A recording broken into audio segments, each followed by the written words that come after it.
You are watching the World 24/7 on the NDTV network. I'm Parmeshwar Bava. An action-packed bulletin lined up for you. Let's begin with the top stories you need to know.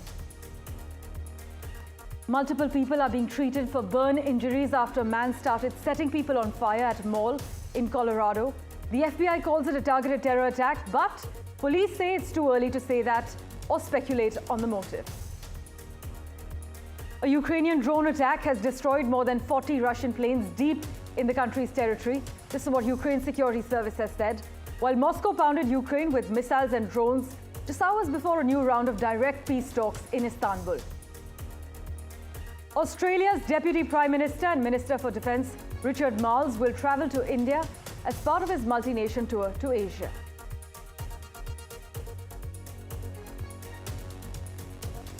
The celebration of PSG fans after their club's victory in the Champions League final took a tragic turn on Sunday when 2 people were killed following clashes with the police in France.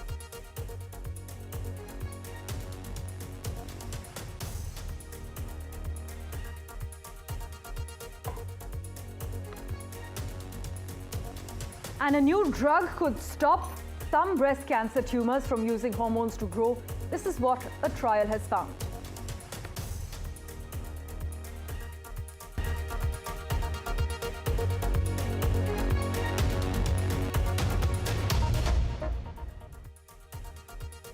A big focus at the moment, the FBI says it is investigating a targeted terror attack in Colorado after a man reportedly threw petrol bombs at a pro-Israel event.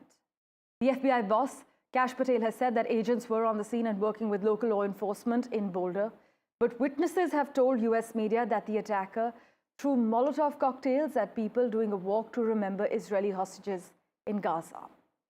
I can inform you at the moment that a male suspect is in custody. Local police say there were multiple victims and a large part of the downtown area around Pearl Street has now been cordoned off.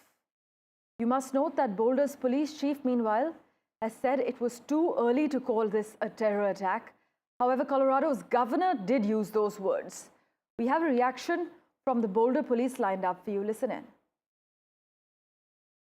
The initial response by our officers, we were on scene very quickly. When we arrived, we encountered multiple victims that were injured with injuries consistent with burns and other injuries. While our officers and paramedics and fire department personnel got those victims quickly to the hospital, our officers were pointed out, a suspect was pointed out to our officers on the scene. Our officers immediately encountered that suspect who was taken into custody without incident. My colleague Mohammed Ghazali has been tracking the latest details for us. He joins us live at the moment. Ghazali, as we've discussed, it's a stark revelation that the fact that this is a repeated situation coming up in the US, a man now setting people on fire in Colorado? Yeah, a highly condemnable incident, and even the United States president has been briefed about the incident, and this was particularly Jewish protesters who had gathered for peacefully protesting and demanding Hamas to release the Israeli hostages who have been held captive for more than a year and a half. And that is when this particular accused, who started shouting "Free Palestine" as per the eyewitnesses, he started throwing the petrol bombs towards the protesters, leading to the injuries to 6 to 7 people, some of them moderately injured and some of them are seriously injured over there. As of now, the identity of the victim has not been officially confirmed, but reports and people close to those who are close to the administration claim that perhaps he is an Arab from Egypt or Kuwait who entered into the United States a couple of years ago on some other kind of visa, which doesn't allow you to permanently settle in the US. And the chance for bringing more stricter laws for immigrants is growing louder among those people who are close to administration after reports surfaced that this particular accused is an immigrant. But that is not officially confirmed, but highly condemnable incident considering the fact that just a couple of weeks ago we had 2 diplomats who were killed outside US Embassy. Ghazali, as always, thanks so much for joining us with the latest on what's happening in the US. As Ghazali is mentioning, the identity of the victim hasn't been officially confirmed yet, but we'll of course track the latest details for you. With that, let's turn our attention to the other big story we're tracking. A Ukrainian drone attack destroyed more than 40 Russian planes deep inside the country's territory. Ukraine's security service has said, while Moscow pounded Ukraine with missiles and drones just hours before a new round of direct peace talks in Istanbul. The so-called spiderweb operation carried out by Ukraine's SBU security service saw drones smuggle thousands of kilometers into Russian territory using lorries before they were unleashed to destroy the aircraft. This is what the SBU has said. Russia has confirmed that Ukraine attacked airfields across 5 regions, causing several aircraft to catch fire. Dasha Chernyshova has the latest for us from Moscow, but before that, listen in to what Mr. Zelensky has to say. Щойно була доповідь голови Служби безпеки України Василя Малюка. Блискуча операція проведена на території ворога виключно проти військових цілей, проти саме тієї техніки, яка використовувалась в ударах проти України. Дуже відчутні втрати Росії і абсолютно справедливі, заслужені їхні втрати.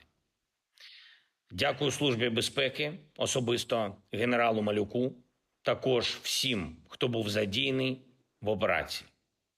Готували операцію більш ніж 1,5 роки. Планування, організація, всі деталі були ідеально підготовлені. A day ahead of the second round of direct talks between Moscow and Kyiv in Istanbul, 2 Russian regions came under a major drone attack. The governor of a Siberian city of Irkutsk confirmed that remote piloted aircraft attacked a military unit. The drones were flying out from the truck parked on the road. A similar attack was reported in the Arctic city of Murmansk. In Russia's border regions of Kursk and Bryansk, 2 bridges have collapsed within hours overnight. In Bryansk, a bridge collapsed onto a train, killing at least 7 people and injuring more than 70, including at least 3 children. Up to 400 people were on board, many of them children. In Kursk, another bridge collapsed, derailing a freight train. The driver was injured. Senior Russian lawmakers say the attacks aim to complicate talks in Istanbul. Meanwhile, Russian delegation is reported to have departed for Turkey, where Moscow hopes to discuss its draft peace memorandum, as well as documents on possible ceasefire.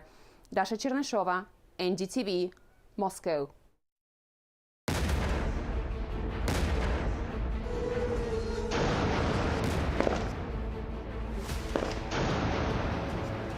Staggering footage from a Ukrainian drone of an airbase under attack in Belaya in the Irkutsk region of Russia. Belaya lies a whopping 4,300 kilometers east of the Ukraine-Russia front line. This footage, though, of another attack is the clearest of the damage on the ground.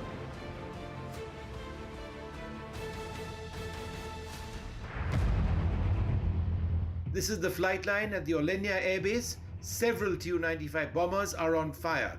The footage is filmed from a Ukrainian drone. Olenia, located to the far north, is 2,000 kilometers from the Russia-Ukraine battlefront. How exactly did this happen? These pictures provide a clue.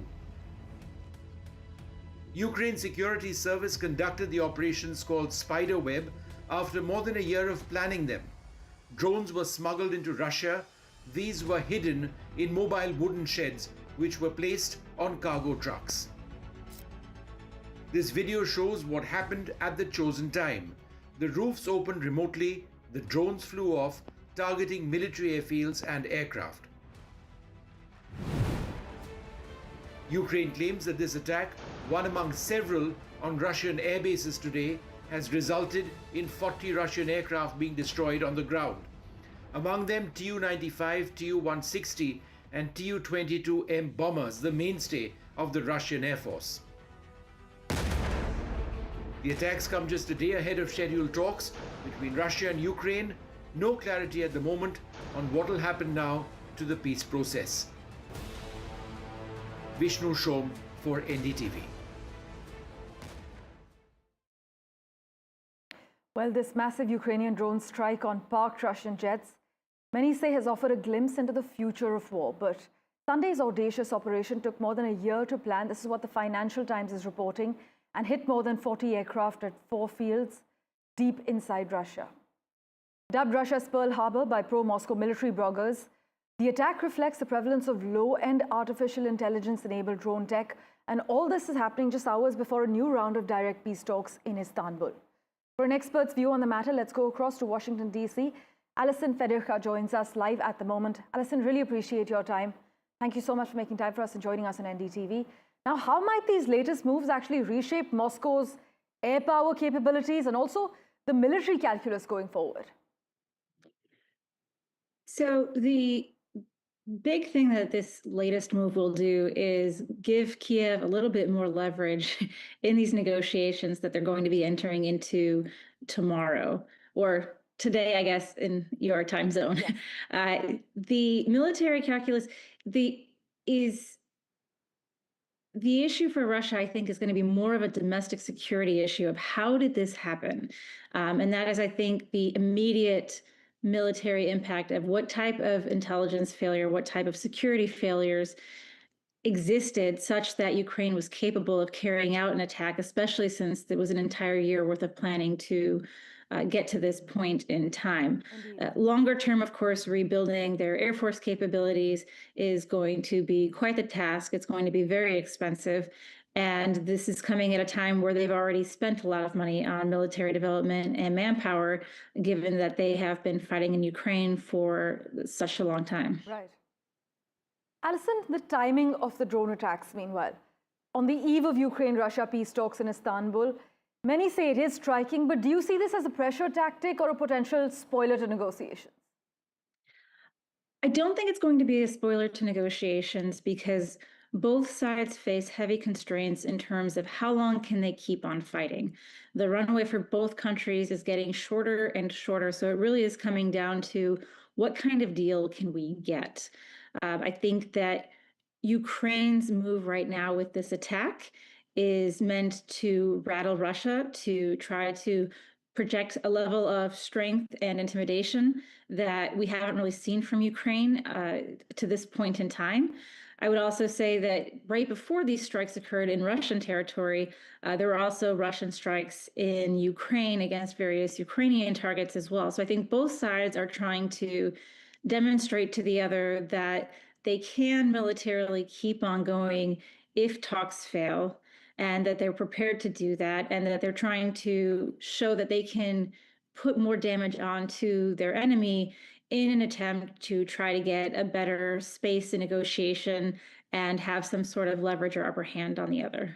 Right. Meanwhile, many are also wondering if AI-powered drones can now fly long distances, recognize targets, strike without radio guidance.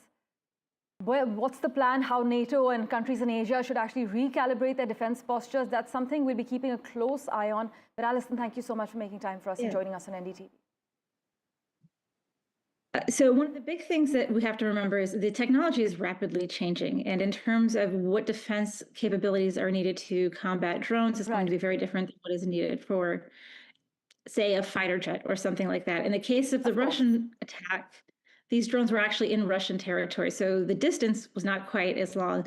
But in terms of satellite capabilities, air protection, air radar defenses, all of those things are going to be much more important moving forward because that's how you're going to take out the drones. Right. That's how you're going to detect them coming in. Well, Alison, we'll keep in touch with you for regular updates. Thanks so much for making time for us. And moving our attention now to home ground, Australia's Deputy Prime Minister and Minister of Defence Richard Marles will be in India and also travel to Sri Lanka, the Maldives and Indonesia from the 2nd until the 5th of June for high-level meetings. According to the Australian government, the visit to India coincides with the 5th anniversary of Australia and India's comprehensive strategic partnership, which underpins our relationship and shared vision for the Indian Ocean as well. And with that, let's turn our attention now to France, where 2 people are dead and nearly 560 have been arrested after disorder broke out following PSG's victory in the Champions League final. A 17-year-old boy was stabbed to death, and a man in his 20s was hit by a car while riding a scooter during these celebrations.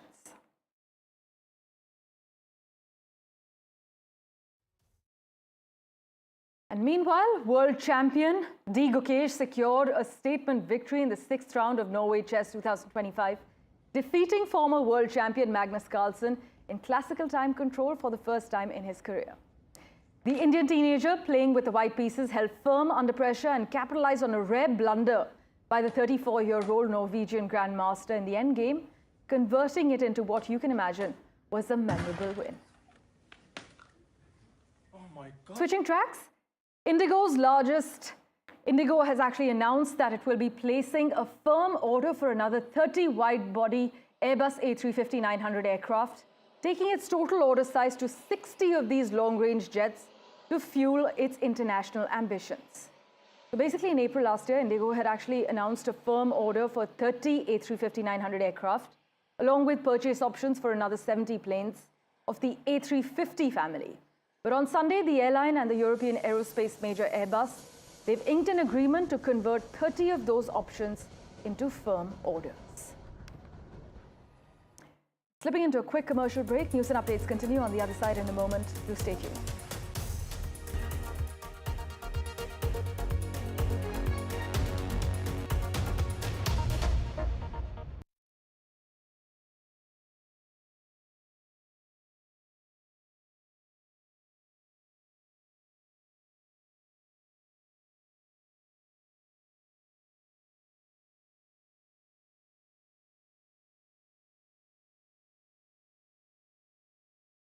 Hello and welcome. We have a very special guest with us here today on the NDTV network for an exclusive interview. It's the Second Lady of the United States, Ms. Usha Vance. Ms. Vance, NDTV की दर्शकों की तरफ से आपको नमस्कार. You know, there's a lot of curiosity about what's going on in your kitchen. Everyone is most interested because the Vice President himself has said that he was a meat and potatoes man until he met you, and then your mother taught him how to cook. So now everyone wants to know, what is it that he cooks for you? Well, he's very experimental. He'll try anything. So he's done everything from chana masala to, has been making a specialty of desserts recently. So our children especially enjoy that. In your home, what does a traditional Indian meal look like? Well, my family is from Andhra Pradesh. And they have the most amazing cuisine. Yes, I think so. Although we've been enjoying the food of other areas as well while we're here. So my mother and grandmother are both excellent cooks, and my father too actually makes very good dosa, pasaratu, things like that. So, I mean, I think it looks exactly like what you might imagine. You know, sometimes it's very simple and it's sambar and rice and some sort of kura. Sometimes it's a little more complicated, and my mom pulls out all the stops and makes pulao or something, or a few dishes. But it's a vegetarian household, so that usually defines it. And the Andhra cuisine is famous for its chutneys. Do you manage to get all the ingredients together there? I am not a preparer of chutneys, but my grandmother makes wonderful chutneys, and I think she manages to figure it all out. She gets the ingredients at the Indian stores near us. Well, that's wonderful. You know, there was something else that I was reading about you, and the fact that at your wedding, you had a traditional Indian ceremony, and you also had a traditional American ceremony. And it's a beautiful metaphor for the way people across the globe are coming together culturally. And was that very important to you? Well, it was very important. We got married in Kentucky, which is the state where my husband's family was from, but we had so many people fly from all over the world, including India. And so both our guest list and the ceremonies were sort of a representation of our very different backgrounds coming together. And you know, my parents, of course, were married in a traditional Hindu ceremony. And so when I imagined weddings and what that might look like, I imagined the pictures that I'd seen of them. But what did you and the Vice President like, especially at the Amur Fort? Well, I mean, obviously the architecture is spectacular, and we really enjoyed seeing the mix of cultures that were brought in when they were building it in the first instance. So you see the Persian influence, and of course you see elements of Hinduism with the lotus references, and it was just a really interesting representation of the position that the Mughal Empire had at the time and the way that they were sort of projecting themselves. So it was a fascinating study in history.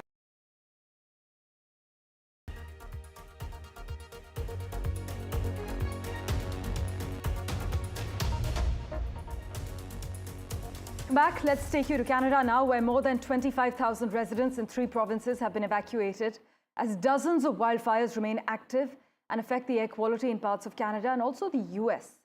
According to officials in some parts of the US, the air quality reached unhealthy levels on Sunday. But Maha Siddiqui has been tracking the latest as far as Canada is concerned. She joins us live at the moment. Maha, take us through the worst impacted areas, also the latest forecast. Parmeshwar, dramatic visuals are coming in from Manitoba, where we are seeing the skies turning orange, smoke billowing out, and there is a great threat at this moment to the population in that area. That is why 17,000 people have been evacuated in Manitoba, the province of Manitoba.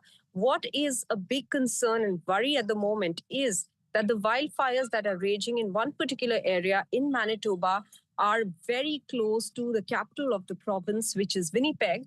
And that remains a cause of concern, because if the wildfires spread as they are at the moment, then they could be very close to the urban infrastructure, which is definitely a matter of great concern for Manitoba.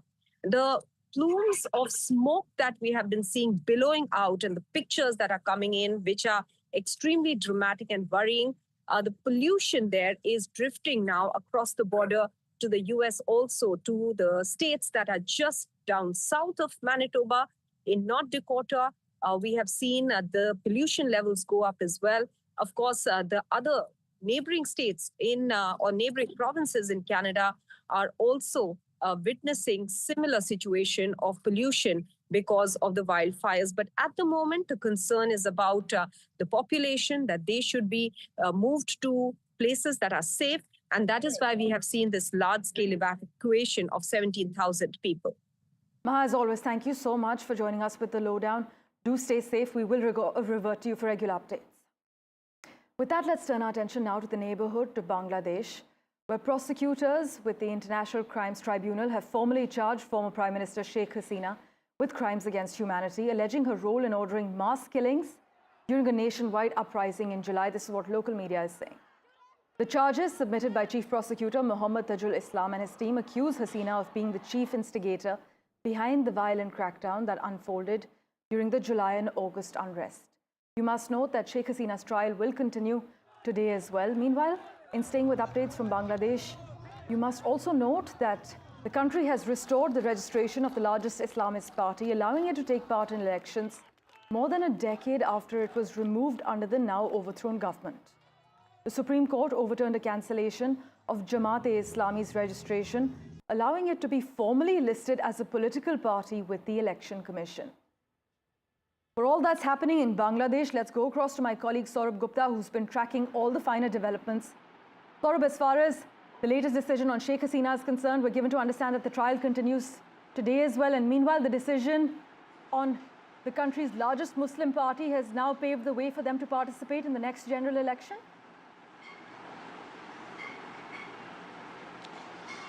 That's right. The Jamaat is a hardline Islamic party, and therefore, it has a history in Bangladesh. And one of the reasons is that many took offense to the Jamaat is because of the fact that the Jamaat had supported Pakistan in the 1971 Liberation War.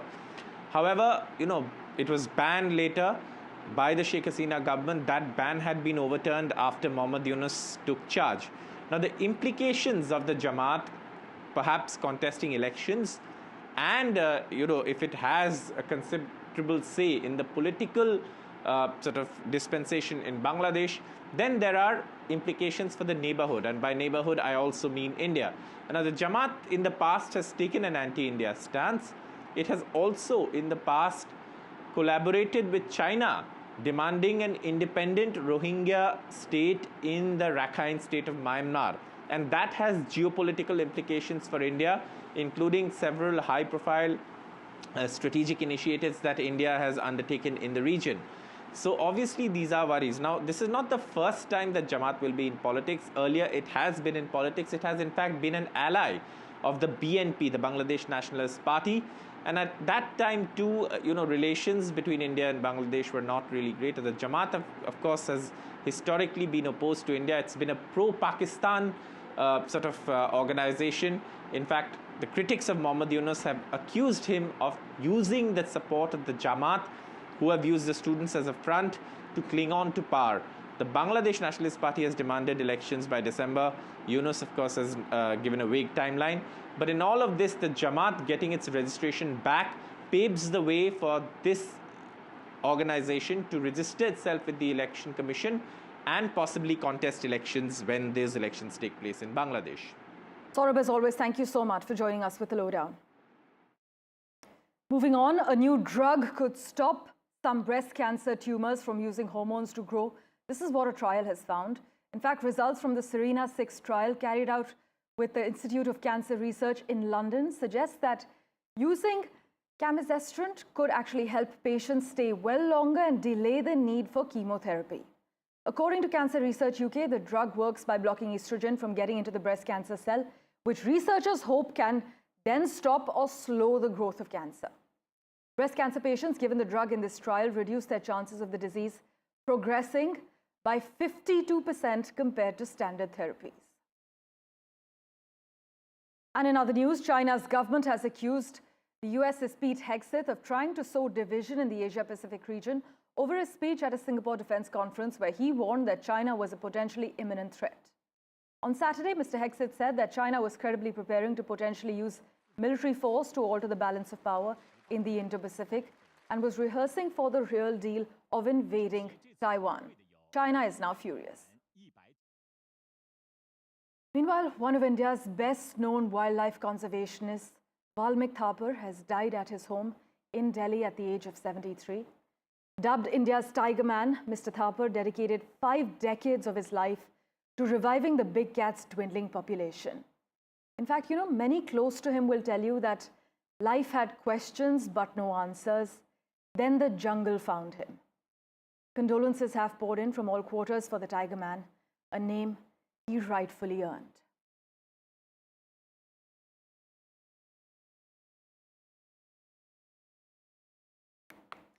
Thank you, as always, for investing your time and watching this edition of The World 24/7. We'll keep tracking the latest updates for you. Do stay tuned.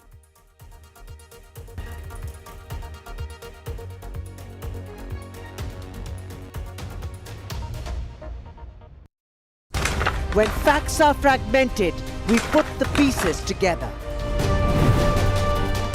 Where power collides with truth, we are there. Behind me is that massive security arrangements that are in place. Behind fractured boundaries, we clear the fog of war. Fault Lines with Gauri Dwivedi, only on NDTV World.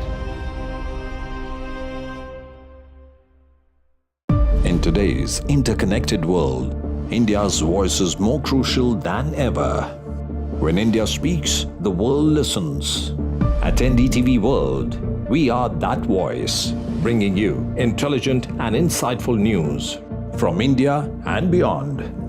From geopolitics and diplomacy to economic shifts, migrations, tech disruptions, and the stories of our diaspora. We cover the news that shapes our global future. NDTV World, your new home for global news is here. From interesting tech startups to industry-leading companies, politics, sports, culture, curry, cricket. Oh, there's so much to talk about. Like me, if you too thrive on interesting conversations, this is a show you cannot miss. Watch this space to know more about all matters and all people that make Britain what it is today. Out of Britain, with me, Radhika Iyer.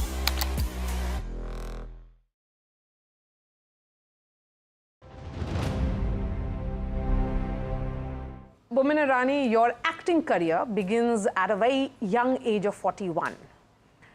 And so usse pehle it was photography. You had captured India through the lens of a